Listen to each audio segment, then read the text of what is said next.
Bring the meeting to order. This is a Historic District Commission, Town of Fairfield. Today is April 9th, 2026. The notice of this hearing was published on Friday, March 27th edition of the Fairfield Citizen. Let's go ahead and take attendance. There are Raymond Luck. Here. Present. George Clark. George Clark present. Art Gravanis. Here. Maura Gary. Here. Jim Akamondo. Here. Jim Bohan. Here. Greg Valenta. Greg Valenta. Here. And I'm Rosina Here. Negron. Yeah, but everybody. We have all commissioners, so the alternates won't be voting today. The first item on the agenda is Camila Ferrara and Charles Lindsley, 160 Rose Hill Road, Southport, Connecticut, for a property located at 160 Rose Hill Road, for A, build new terraces and steps in the rear yard, and B, build outdoor kitchen in the rear yard. C, landscape lighting added to the rear yard. Is there anyone here representing this application? I'm here. Hi, I'm Christina Gates. I am a landscape architect working with Camilla and Charles on their property. This is my first time back in person, so nice to see you all again. As Rosina pointed out, we have 3 items that we're proposing for their property, just to kind of refresh your memory. This is the home on Rose Hill Road. It's actually not a historic home, but right in the middle of the village. It's a brick Georgian style home. This is the front. The proposed work is back here behind the hornbeam hedge and picket fence. These views here are of the existing terrace and the conservatory, looking back towards Rose Hill through the hornbeam hedge, and then looking from the hornbeam hedge back into that corner of the property. And then this is the side where the AC compressors are. And then this is the hornbeam hedge that's currently up against their back of their terrace. Okay, have you guys been to the property? Okay.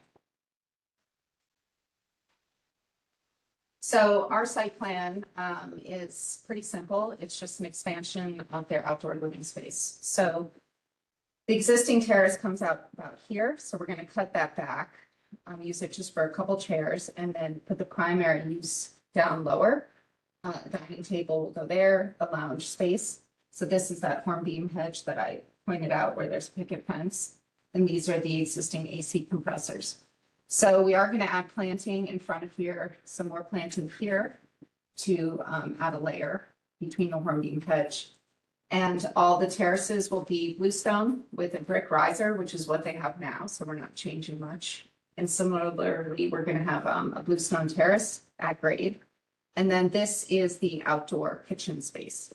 So that will be a brick veneer. So looking from this direction, you see a brick veneer with a bluestone cap. And then the countertop will likely be jet mist, but you wouldn't see that from the road. We haven't picked that yet. So those are the components. There's really not much to the outdoor grill space. It's really just a grill and doors underneath. There's no fridge or anything like that. Right now, they have a similar sized outdoor grill space right here. So it's just a little bit bigger than what they have now, and their existing ones here. Let's see, okay, and then the third part that we're proposing is additional landscape lighting. So they have some landscape lighting, a lot of it's broken, but we would add some path lights along here, and then here, and then back here, although you can't see those. So not too much, they're low light landscape lights.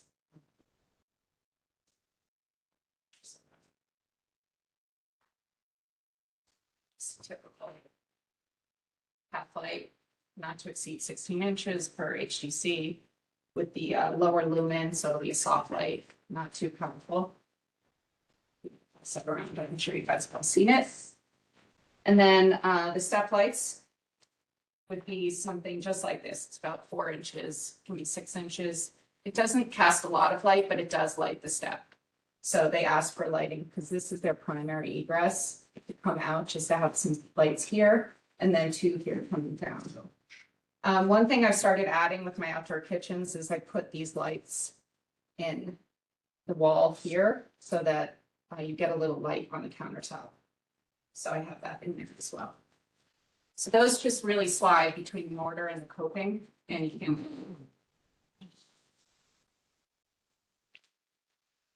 So really the most visible thing from Rose Hill Road is the outdoor kitchen. So this is an elevation of the backside of it from Rose Hill Road.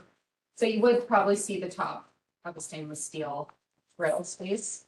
But it is 90+ feet away from the road and there's a fence and a hedge. So I don't think it's really quite visible, but technically it is.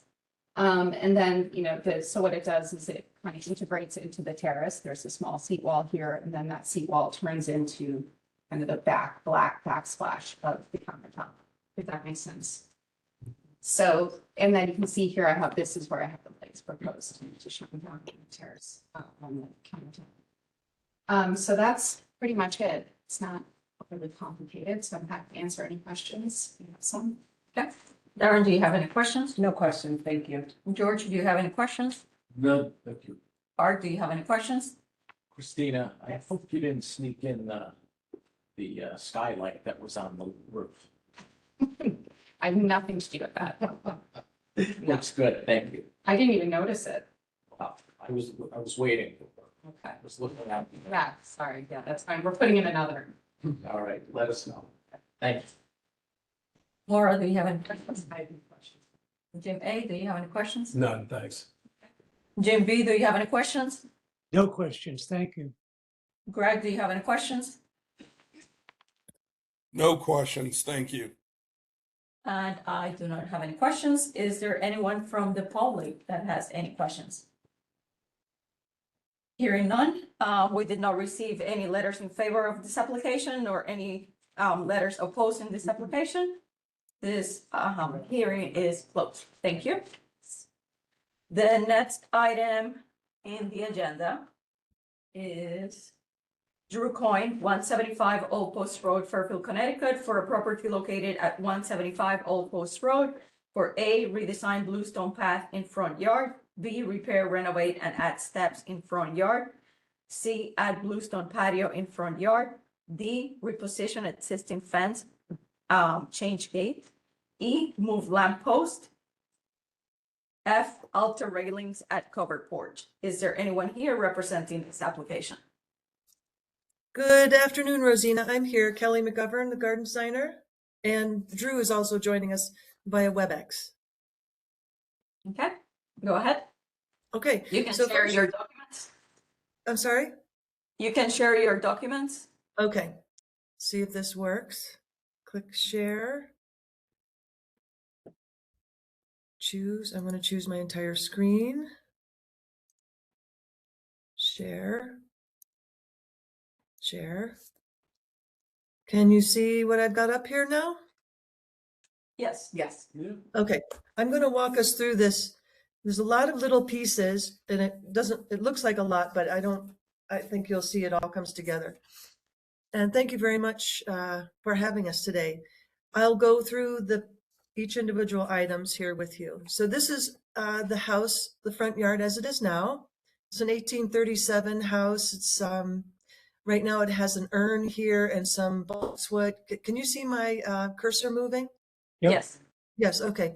So it has these paths here, and it has this stone gravel parking area. There you'll see there's two cutouts on the curb. It's been there for quite some time. And Drew and Matt believe that now's the time to make this really sing and honor the beautiful architecture of the house. So what we want to do first and foremost is basically get rid of this parking space here. And the town, when I spoke to the zoning and the engineering department, they were very happy with that. They don't want cars near the sidewalk. And so what we'd like to do is maintain this path, take this path out, take this path out. It's all rickety and uneven. We're going to reuse this bluestone and relay these lovely big 2x3 pieces like this. We would like to have a patio here, like an entry court, so you walk around it and come into the porch. And these steps here would be cut into the grade. Everything would be on stone dust. Nothing would be in cement, except for these little cheek walls here down at the end. And then we want to straighten out the fence. And right now it comes, makes that big loopy curve here. Straighten out the fence and move the existing lampposts down. So now I'm going to break this down one section at a time. These are the existing paths that we want to reroute, for example. So this is the existing one with 1 2x3 deep. And these we're going to take up and turn them and use them just one stone wide. This is the front porch. Right now, there's an entrance on the side, and we want to take this piece of railing out, these few boxwoods, and redo the wood steps here. This would be just as they look now. This is wood, and this is wood as well. Unfortunately, this piece is not quite long enough to fit in there, so we'll probably reuse the balusters and just have to put a new railing across the bottom and the top to redo it that side. But this would all be made to match the way it is now. Does anybody have any questions so far? No? Okay. So then we go to the steps. These steps that we're proposing up the front yard here, they would be, I think I had them at 4 feet wide, and they would have 6-inch risers.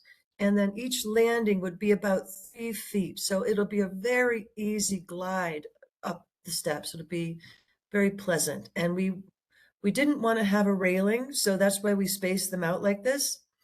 And these little cheek walls here will be made to look like the little walls that are on this side of the road now. We'd use this lovely New England, Old English thin stone, field stone. The bluestone treads, there is evidence of rock-faced edges on the property, or they could be thermal. Let me keep going here. These are the existing steps on the side. Right now, they're falling apart. This is all broken. This isn't even a real tread right here. These are all different sizes. We don't want to change the width or anything or the number. We just want to make them even and safe. And then we would put a piece of bluestone at the top here. The fence would stay the same. These Irish yews will remain. So that's that step. And then the patio that we were proposing at the front, I found a source of reclaimed natural cleft, full color bluestone at a place in Monroe called the Stone Farm. So we can find pieces that won't look all spanking brand new. They'll blend in with what we have. This is what the natural cleft bluestone looks like. So this is a little bit more of the covered porch railings. We would, take this center railing out and we would replicate, there's a little bit more detail you could see, would replicate everything just the same. Then regarding the fence, right now we have this little 3-foot tall flat picket fence that goes across the front of the property. And our goal is to reuse them all. We might have to replace some of the posts depending if they're rotted up when they come out. And we want to make the gate a little bit wider. We want to span our 4-foot path at the front. We would, use the same pieces. If we had to replace a piece here and there, we would do it exactly the same. They're 1.5-inch flat pickets, 5-inch posts and caps. And we would put it parallel with the street, about 16 feet off of the street. And we checked all this out with the engineering folks, and they were happy to do it, even though it's on town property. And then this bit here, this would all come out. We would put lawn in here. Little steps would be right here. Instead of having this curves to the fence, it would be straight across, and I think it would come to about this point. So it would be very clean looking and I think it would just be very simple and beautiful and elegant. There's a lamppost on the property now. Drew, does it work? I don't think it works right now, but we want to rewire it and hopefully put it down here near the fence. And this is a little bit of our idea of a planting plan. We're going to just make this a little entry court with some of their heirloom roses and boxwoods. And this is going to be pretty much what's there right now. This is an existing shrub. And then all of this will be we would fill this in with topsoil and make this smoothed out. And that's it. Okay, Would welcome any questions. Darren, do you have any questions? No questions for me, thank you. George, do you have any questions? No questions, thank you.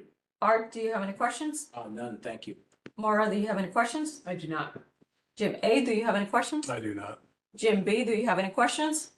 Yeah, looks very nice, Kelly. Thank I'm you, just Jim. concerned about one thing. Okay.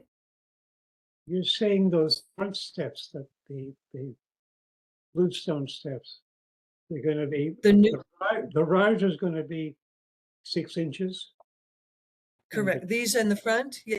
right? And the tread's Mhm. gonna be 3 feet.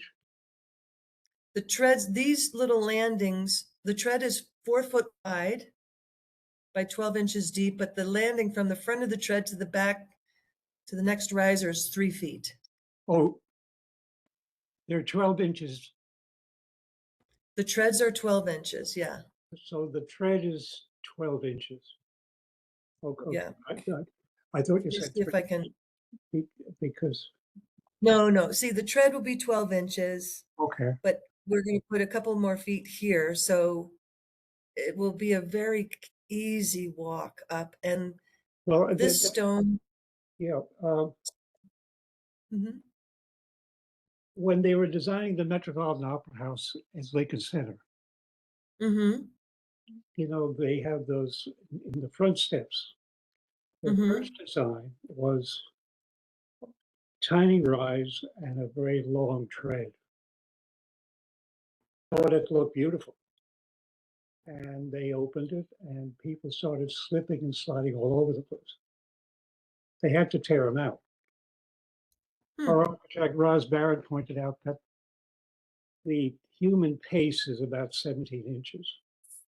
So what you want to do is the rise and the tread approximate that thing.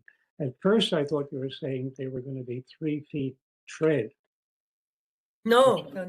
I think would faithfully replicate that Metropolitan Opera House problem in 1961 when it opened. But you're saying 6 inches by 6-inch rise plus by 12-inch deep. That I believe is a fine. Hmm. I always go by the calculation I was taught to go by 2 times the riser plus the tread should never equal more than 26. And so we have 2 times 6 plus our tread is 12 is 24. And I don't know if you've been to the to Fairfield Prep over on Fairfield University's campus. Not They the have no. they have the same similar ratio riser to landing, and it's an effortless glide up. It's very easy. But the sum of the rise plus the tread is what now? It'd be 2R plus T should not equal more than 26. but your rise is going to be 6 inches and the tread is going to be how many inches? 12. Okay. Okay. Okay. That's fine. I thought I heard a 3 foot tread, which I think would have been a problem. Okay, thank you very much. Sorry Okay. to take up your time. Thank you. No problem. Thank you. Greg, do you have any questions? No questions. Thank you. Thanks. I do not have any questions, so thank you for the presentation. Is there anyone from the public who has any questions? Hearing none, we did not receive. I'm sorry, Rosina. Drew, do you want to add anything? Nothing from Who's our my end. Thank homeowner? you. You're fine. Okay, we did not receive any letters in favor of this application nor any opposing this application, so this hearing is now closed. Thank you very much.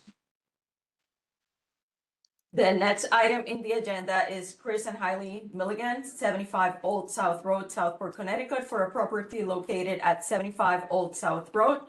Enlargement for item A, enlargement of front parking court and relocation of driveway along with replacement of the associated retaining and freestanding walls, installation of additional storm water galleries. revisions to an existing outdoor kitchen with the addition of a pergola affixed to the rear of the home and an arbor in the side yard. Is there anyone here representing this application? Hi, everyone. I just wanted to preamble before Joe takes over. Thank you again. I visited in August, met with some of you. identify yourself? Oh, forgive me. I'm Chris Milligan. My wife and I, Haley, are owners of the property here Thank you. at 75 Old South. As many of you know, we built this home back in completion in 2023 and built exactly the plan and spec, but it became quite clear quite early, particularly with respect to the driveway, that for the parking surface we had, the way we had laid it out, it ends up being a lot of volume with very little utility, and we then tend to spill cars into the street. In an effort to mitigate that, we're here today. And then similarly, having lived there a few years, we'd like to make a couple of minor edits to the rear of the home, which Joe can take everybody through, but very similar to what we discussed back in August. Hi, everybody. I'm Joe Warner. As Chris mentioned, I'm the landscape architects. We worked together on the original design for the house. So we've been doing this together for a bit. These are just some reference photos of the existing conditions and the driveway that Chris mentioned. You can see there's a slight curve in it, the way that it is now. And the driveway is flanked on either side by this stacked fieldstone wall with picket fence atop it. Then there's some other reference photos of the parking court, which is up here to the left of the garage, and the existing retaining wall that was holding up the existing parking court that was there. You can see it was roughly in line with the outside edge of the house. And when we did the project to begin with, this was the existing line, so we didn't change that. And as Chris mentioned, space has gotten a little bit tight. So pushing this that way is what you're gonna be looking at in the next plan. So the existing edge of the driveway is a little size, but we're essentially shifting it over by about 6 feet to the right. And the thought is to just delete a portion of the fieldstone wall on this side and re-add it to this side, and keep the picket fence on either side, and then push that retaining wall closer to the property line so that they have the ability to park cars fully out of the way of the garage space and get cars off the street to make sure that they have more space up here. This space right here, we're suggesting as an overflow parking area that is this grass paved. So these are little concrete cells that you backfill with soil and then seed over the top so that from the street, it just looks like lawn, but you can park a car on it at need and it doesn't kill the grass. But visually, it doesn't look like anything but lawn. In the front, that's essentially all that we're proposing doing. We're gonna try to match this stone material for the fieldstone that's already existing. That was what we used the first time as well, when we had to do a repair on it, and I think it's a pretty easy match to do. But this would be a deep raked veneer as opposed to stacked, which is the existing condition. The driveway neck itself would be oil and stone, which is what's there. This is a photograph of the existing sample that they had, which I think is a Berkshire blend. And we'd be taking out their existing steel edging to do a new steel edging that is 3/8 inch thick, which is thicker and unpainted steel. And for the upper area that's just outside of the garages, we would be doing a reclaimed antique cobble courtyard. So that's a photo of the type of cobble that we'd be looking for. That's not a regulation size Belgian block or something cookie cutter like that. This would be something that we have to go find and do mock-ups of to make sure that it looks appropriate to the house. This is a section that just shows the existing courtyard wall and then pushing that out so that there's the ability to park a car. The property line is about 1.5 feet off with the existing screening between the two properties maintained.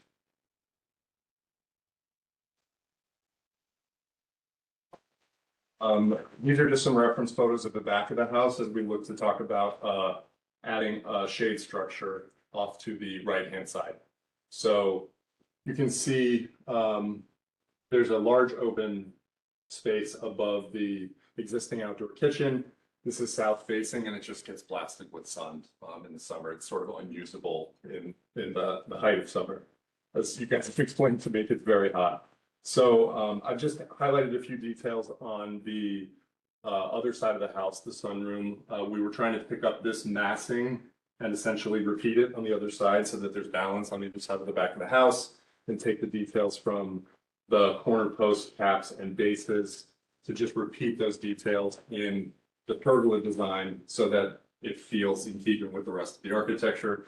It's just a very simple shade structure with simple chamfers and copper flashing on top of the purlins.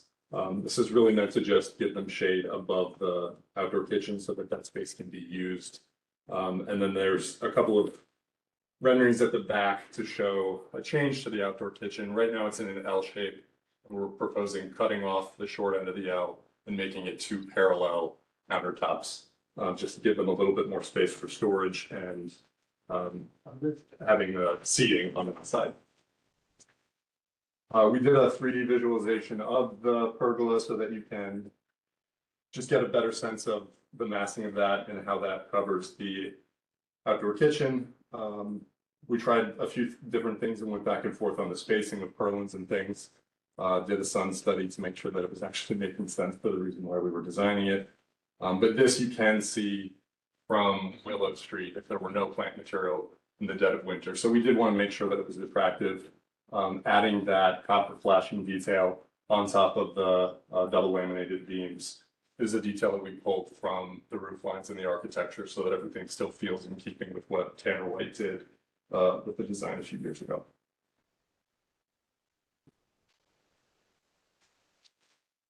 So this is the western side yard. And I've just highlighted the location of a proposed threshold arbor. There's a gate at the front that's already existing, but we wanted to put something decorative as a bit more of a garden element in between the entry gate and the entrance to the rear yard.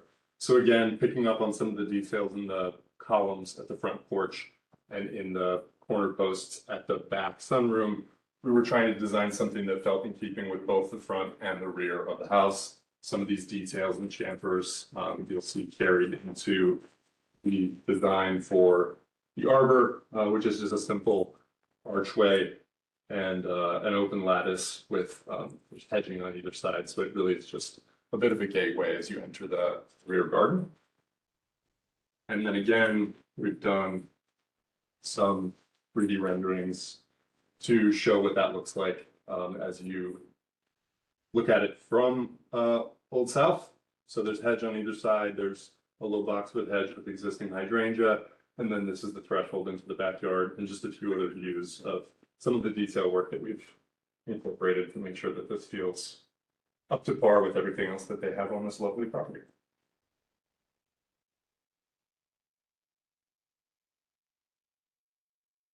Thank you.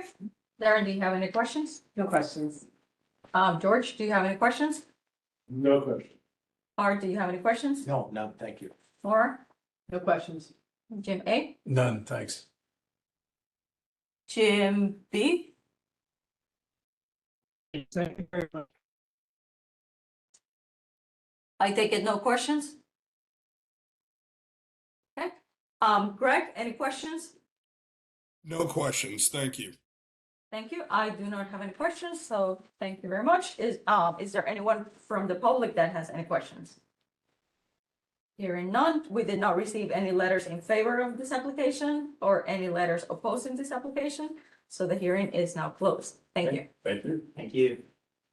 Let's move on to the considerations of the public hearing. The first item on the agenda again is Camila Ferrara and Charles Lindsley, 160 Rose Hill Road, Southport, Connecticut, for a property located at 160 Rose Hill Road. For A, build new terraces and steps in the rear yard. B, build outdoor kitchen in rear yard. And C, landscape lighting added to the rear yard. Is there a motion? I'll make a motion to approve as submitted. Second. Any discussion? It looks good. Okay, let's take a vote. All in favor? Motion passes. The next item in the agenda was Drew Coyne, 175 Old Post Road, Fairfield, Connecticut, for a property located at 175 Old Post Road. For A, redesign bluestone path in front yard. B, repair, renovate, and add steps in front yard. C, add bluestone patio in front yard. D, reposition existing fence, change gate. E, move lamppost. And F, alter railings at covered porch. Is there a motion? I'll make a motion to approve as submitted. I'll second. Is there any discussion? None? So let's take a vote. All in favor?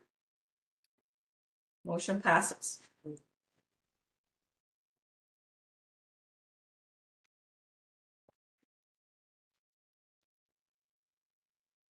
The next item in the agenda was Chris and Heidi Milligan, 75 Old South Road, Southport, Connecticut, for a property located at 75 Old South Road. For A, enlargement of front parking court and relocation of driveway along with replacement of the associated retaining and freestanding walls, installation of additional stormwater gallery, revisions to an existing outdoor kitchen with the addition of a pergola affixed to the rear of the home, and an artboard in the side yard. Is there a motion? I'll make a motion to approve as submitted. I'll second that. Is there any discussion? Hearing none, let's take a vote. All in favor? Motion passes.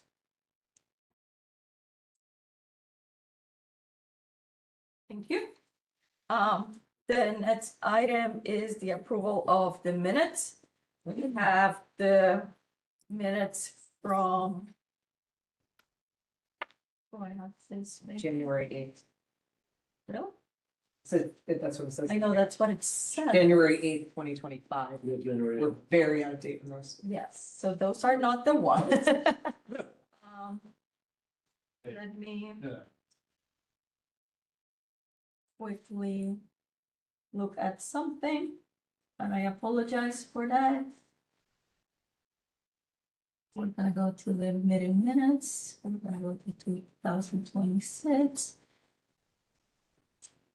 So the correct date should have been. I'll make a motion to amend the agenda to reflect consideration of the minutes from February 12th, 2026.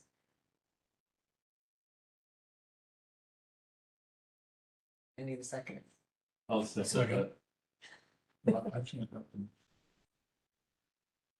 All right, then Jim A. I can't do it.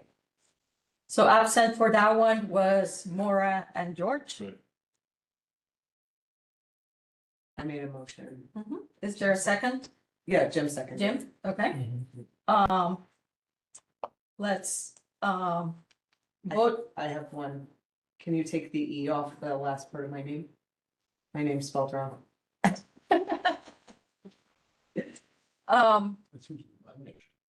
Is there a vote to amend the agenda? All in favor? All in favor? Okay. So that was the February 12th regular public hearing for the February meeting. Okay. So let's vote on the minutes if there is no discussion. Any discussion on those minutes? Okay. So all in favor? Okay. The next one, we will have to also amend because it's the pre-application meeting that happened on the same day. Oh, I'll make a motion to amend the agenda to include the pre-application minutes for February 12th, 2026. Okay. Anyone seconds? Second. Thank you. Is there, let's vote on that. All in favor? Okay. So we've amended the agenda for the minutes. Is there any discussion with the pre-application minutes? Can you take the E off my name? It's up there too. Oh, up there. Andy says he wasn't wealthy enough to have the extra vowel. Oh. Okay. That happens. Other than amending the name for Dr. Raymond Locke, is there any other comments? Hearing none, let's vote. All in favor? Motion passes. The next is the chairman's report. There were 2 repairs this month for 515 Stilson Road and 3113 Bronson Road. Moving on to the demolitions, there are 2 demolition requests. Let me go ahead and share.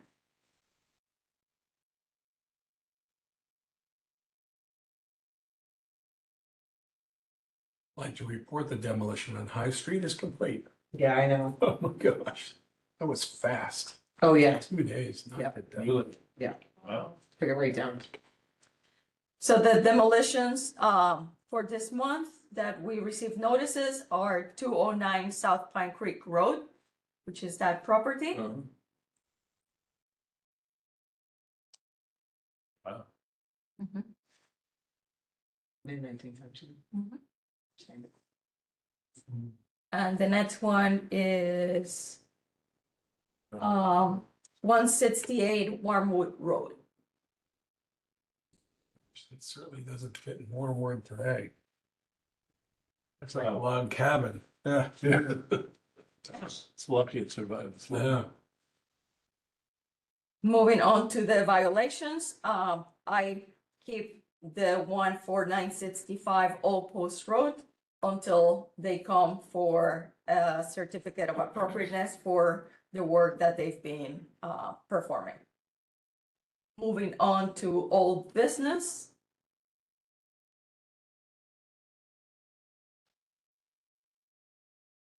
We have, as the first item, the presentation of the guidelines to the community. We discussed that in the last meeting, and I believe Maura can help us a little bit how to move this forward. So, this was brought up last time and I said to Rosina, if there's so much else going on, would it help if I just threw together ideas for how we might just move this along? So I just wrote this down. This is just a draft. It's not supposed to be complicated. It was only supposed to be to move it along. So, you know, since this seems to be, it needs to be timely, I just put a couple things down that we can mess around with, but we have the 3 locations, so I think we can make a decision of, do we want to do one, or do we want to do one in each location? I think it's probably way more practical to pick one. And it probably would make sense to either do it in somewhere in the town hall or the library, because it's kind of central, but I don't know what makes sense. So that's one point. Meeting date, does it make sense to do it, try to do it before the end of June, before the summer hits? And then presentation probably needs to feature Rosina and Darren, so it really kind of depends on you guys' availability. So that's just for thought. And then I just threw down some things as far as what would be the topics of, it probably needs to be relatively simple. You know, what is the HDC? How is it comprised? Very quickly. What are the guidelines and why were they established? I think people are gonna wanna know is like, how do I do it? Right? Of what is it involved? And I think personally, this is about making it user-friendly, so people aren't afraid. And letting them know and I noticed, someone asked me about it, that the new electronic application is up and working. Oh, Yeah, because I It went, wasn't when I checked. this was like about 2 weeks ago. Mhm. Oh, it wasn't. I haven't tested it, but yes. Okay. I still had to print everything and submit it that way. And then I just thought, then you gotta focus on frequently asked questions, like what projects need to come? What needs clearance? What happens if it gets turned down? How does it coordinate with P and Z? And who do I talk to if I have questions? Do I need an architect or somebody to represent me? And what happens if I don't get approval? And I think that's kind of it, but I think you're playing with the pre-approval too, right? The pre-application. you mean? Yeah, I think that's really important. Yeah. I think that's made a Pre-app. big difference, yeah. a big difference. I think that Regina, I think that's gonna. And I do think that ties in with being approachable.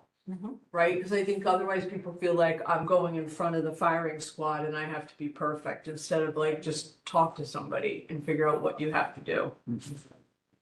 Now, what I don't know is if you want to go into what's changed about the guidelines, but I don't think most people would know the difference between old and new. No, I think the only thing I would add Right. is, I'd add you've got the what and the who, I'd add a big why, and HTC is important to Fairfield. This, yeah, how were they established? That's kind of what I meant down those, what are they, why were they, where they were established, but I agree with you 100%. Why is it there? And then I put down at the bottom, do we know of any good stories of HDC saving an important building or where we were involved? What about where we've taken areas that aren't HDC and applied it? That's a good point. Because I think that's. The been- one-offs, Yeah, the one-offs, I think that's been another thing that's been a good. The locally designated ones. yeah. Yeah. The LHCs. Yeah, right, so I think we Or have definitely, LHPs. and the process of how that gets done. You mean like properties that are not in HDC but are historic? Yeah, there's a church on Tungus Hill. Trinity. And, Yep. Yeah, And that 515. And my house, you're talking about properties that are designated but aren't in district. Yeah. Yeah. Locally right. designated. Locally Sturgis Yeah. Cottage But is Yeah. one. we've saved properties, or we put into residents, I think that's really important. And what about, you just made me think about of the idea of people also being able to go to the state, like. when Oh, the we tax talk- credits? Right. Yeah, Yeah, that's one that we need to. I think discuss. one of the things in here that would be good is to discuss state versus national versus local designation and historic resource inventories. Right. Yeah. So that, this was just, and this was, if you guys are speaking, it's about where you want to put focus and keeping, because you probably have to keep it to an hour. Simple, yes. Yeah, this can be done in. Yeah. And I guess it's just in how do we make it to get people there? You do it, I mean, where I would tend to go would be the Pequot Library. That's because it's a big enough historic. space, and it's historic, and it's in the historic. Yeah. It's maybe a little bit more inconvenient for people in Fairfield, this area. But it's not that far. I mean, I agree. I just I didn't, don't know what didn't, you think. I wanted to put it all out there because I didn't want to be Southport centric. It is historical, and I'm, we're really involved with the historic library, so I don't help it. Yeah, we just, History Museum's got a big room, They have a nice room too, yeah, they do. EA systems. Yeah, the other night. Yeah. Wasn't so good the other night, but it's good. We had great meeting. So I think probably the first thing is figuring out, the date. yeah, Ideally, And then- it should be, before that second week of June. Mhm. So, 16th. our next meeting will be on the 14th of May. So we will have maybe 3 weeks, to find an appropriate time in there, Yeah. so. And your primary audience, I know we've talked realtors, but you, it's kind of open to anybody in the The- historic. Everybody in the community, Yeah. yeah. Right, but you're gonna target probably realtor offices, architects, or landscaping, or, So the same people that I tried to reach out when we did the draft. right. But we'll try to see if, similar to what the town did with the little informational clip that they put in the newsletter, if they can put something like that once we have the date and time and the location. which, For it. which RTC number do the districts fall into? Like, you know, Oh, I will have Oh, to Archie and check, Mary? but yes. And yeah, like, so you can get in touch with those Yes. people and say. Yep. Is there, can you help us out getting the word out? Yes, how, yeah, do we have a man on this? we don't have, but the town has based on Yeah, district, the districts coincide communication. with those. if people have, They may go You're across right, them, but, Exactly. enrolled, so. Guess you're not doing all like 8 or 10. but at least those reps, that give them something to do. Mhm. Right. The RTMs? Yeah, because they just sit around, right? No, they don't. That's a rough meetings. I gotta, They are. having been there. I give them 100% credit, but those are their people in their district, so. So the next step will be, figuring out dates that work. And kind of, we can figure out locations. So I really kind of now, it's like, you guys look at this, if you, I mean, whatever I can do, if you want to do an agenda, if you want it, I mean, I'll help, but it's kind of depends on what you, what Yeah. you guys feel comfortable with. How is it gonna be presented? Is it gonna be a PowerPoint? Probably, It should be. should be. It just keeps people's attention. Mm-hmm. Yeah, you can't have talking heads. That No, won't work. But for the library, I think Pequot Library is probably got a little bit bigger room. I don't know, how many people do you think would be there? What do you think? It depends. Any idea? anywhere between 3 and. 0, 50. right, 0, Yeah, whatever. 0 to 20? Okay, so let's talk Mhm. and then. If you set on a date, Yeah, I'll wait. I'll send you this in Word document. Perfect. let me know, I'll talk to the library. Pequot's, I can see what they can, the new director's a good friend. Yeah, I've talked to him, so, He's done a great job. yeah, Well, we can do a little ad at the Derby party, We could, put a poster up. well, actually, there's an event there tonight. okay. So let's work on that one and, we'll be in touch. So, thank you very much. The next item is the membership in the National Alliance of Preservation Commissions for the CLG. I have not heard anything from SHPO, so we might be able to ask in the next meeting. I spoke to Mary, she's working on it, she's Okay. looking into it for us, but it's been a little bit crazy Yeah. up there with these people, so she's working on it, she confirmed it yesterday. Perfect. Nice. Um, This would be. The next item, on itself. the next item is the historic property inventory. Darren might be able to give us a little bit of, What it is? no, but let's see if we can target if there is money to get a grant for There's this. definitely money to get a And- grant. I think at this moment in time, they've used up the funds for this year, so we have to wait till the next fiscal year, which is July 1st. So we can prep the application now. And we have a lot of hoops to jump through to get sign off from the town, so we can prep the application now, if you want to work on it with me. Yeah. And get it through whoever needs to sign it. So where does this money come from? So this is a SHPO grant, a State Historic Preservation Office grant. I believe it's non-matching. I think it's non-matching. We, as a CLG, can get up to $30,000 to hire a consultant to do an HRI, which usually involves a 20 to 25 page context, a survey of properties, up to 150 of them, plus recommendations for new districts or properties that could be possibly eligible for a national, state, or local designation.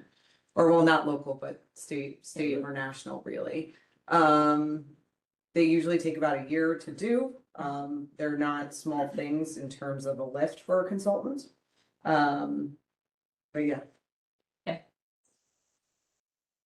How hard is that application? not.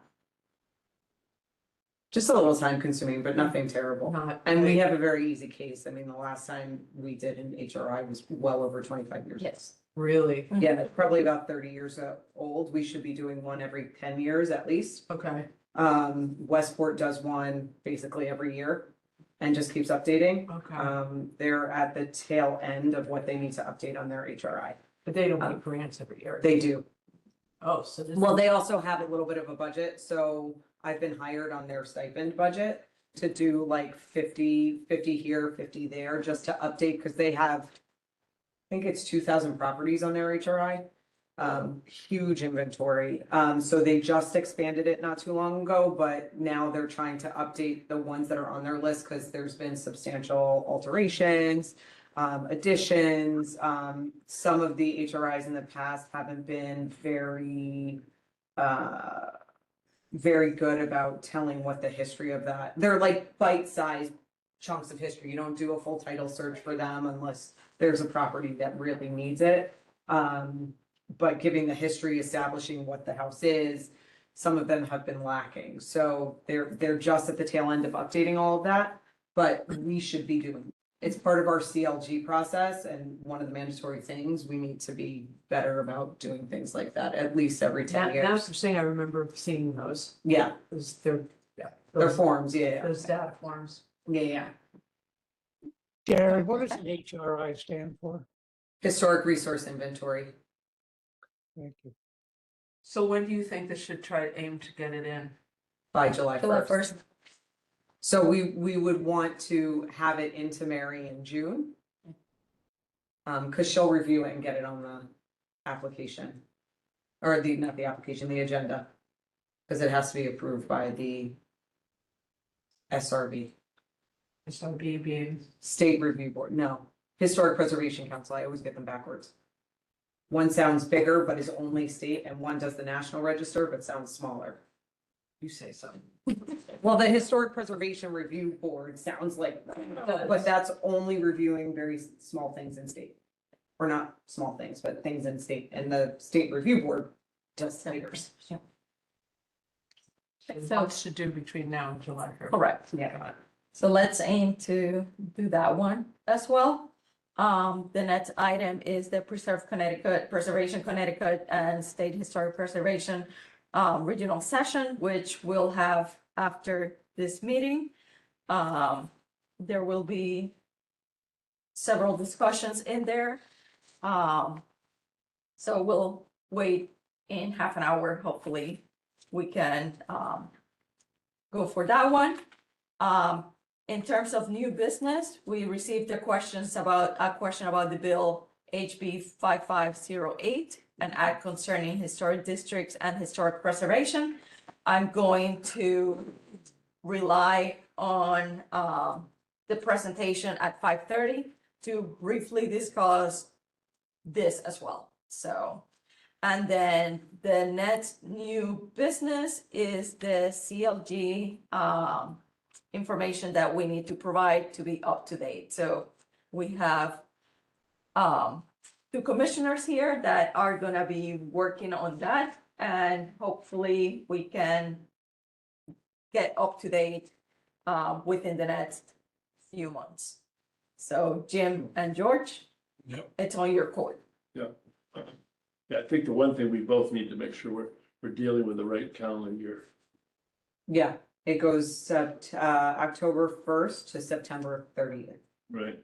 or 31st, 30th Okay, so September October, 30th. so for me, it would be October 1st, 2025. to 2020, to, yes, I'll flip it to to one side. September 30th, 2026.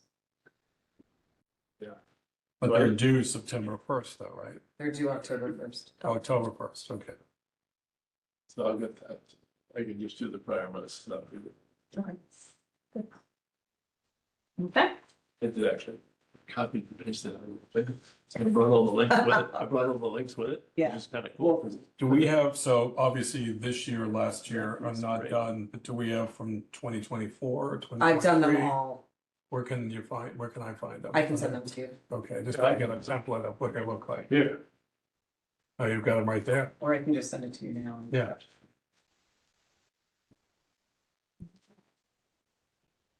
So that's what the report looks like? yep.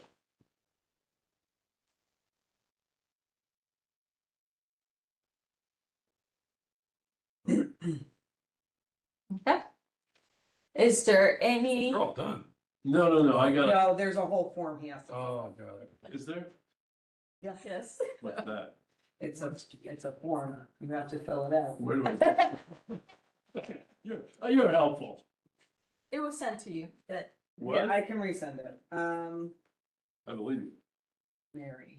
Is there as much work as this? No, This, you can reuse what I've written for the most part. oh, that makes it easier. Yeah. Copy, paste, change dates. Not totally, but we'll go with it for now. but hopefully from now on, once we get up to date, we can Yeah. continue to stay up to date. Yeah, we So, could do that. okay, I have to find it. I can't find it right here. okay. Is there any other new business that anyone might have? Oh, here it is. I think, one of the things is Thank you. more construction. It's gonna start happening in the new months.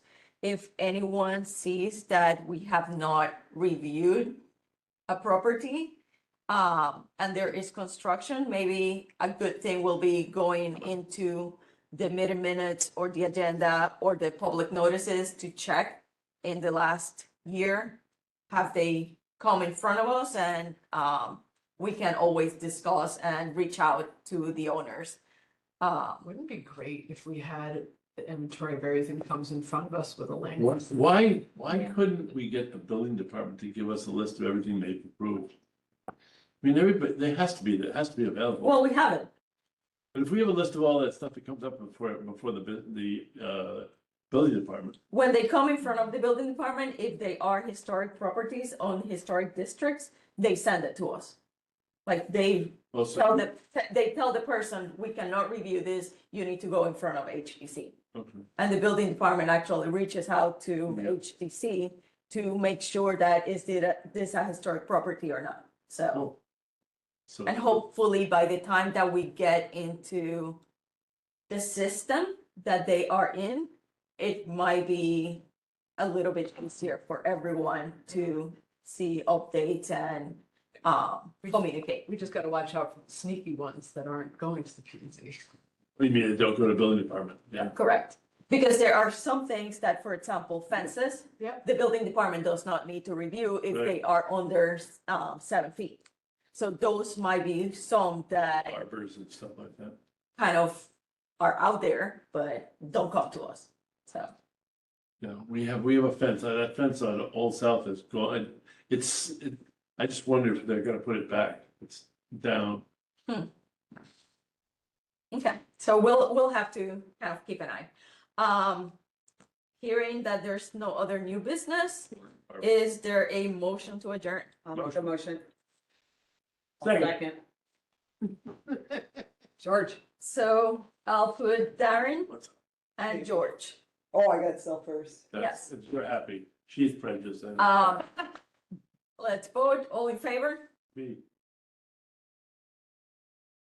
The meeting has finished. Thank you very much.